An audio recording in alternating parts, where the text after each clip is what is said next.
you can feel quite defeated. And also, when you've done a course like that, you're very enthusiastic and very motivated, and you really want to use that knowledge because you've gone abroad to learn.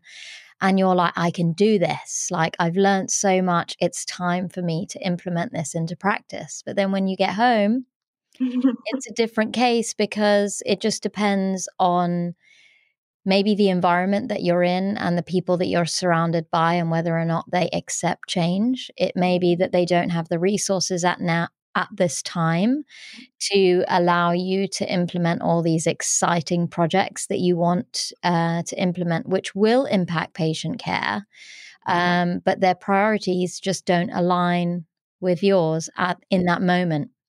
And it does take a really long time. So it's kind of, to some extent, you have to stick it out, don't you? You have to stay in the job, stick it out for a long time, and just keep like persevering, which is really challenging. And you can feel very deflated when things don't move in the direction that you know they should and you want them to.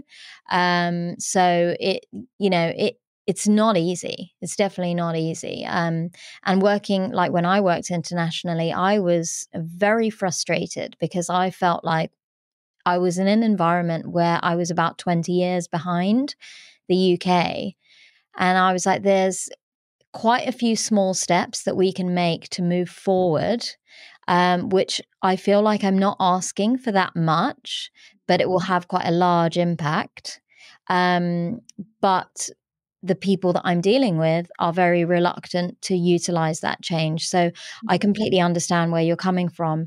And in that moment, I felt quite frustrated. But once I left Abu Dhabi and I came back to the UK, I then realized, and I became a little bit more mature as a pharmacist because I was still very early in my career at that point. Similar to you, you were trying to make all these big changes quite early in your career, that then you realize, actually, okay, this is a long game.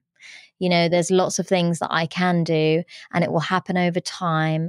And I need to utilize this course as a stepping stone in terms of my knowledge, in terms of gaining the experience to then put those things into practice later down the line. I'm sure that you've utilized a lot of that knowledge throughout the last few years, step by step, but it's just not had as big and bold a statement as you kind of wanted when you kind of returned home. But amazing that you've done it, and you haven't stopped studying. So I won't stop there. That wasn't it. You continued on your journey in education. So from there, you decided to do a postgraduate certificate in research methods, and this is obviously with Glasgow.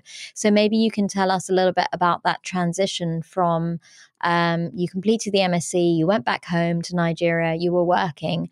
What then motivated you and inspired you to then go into the research side of pharmacy?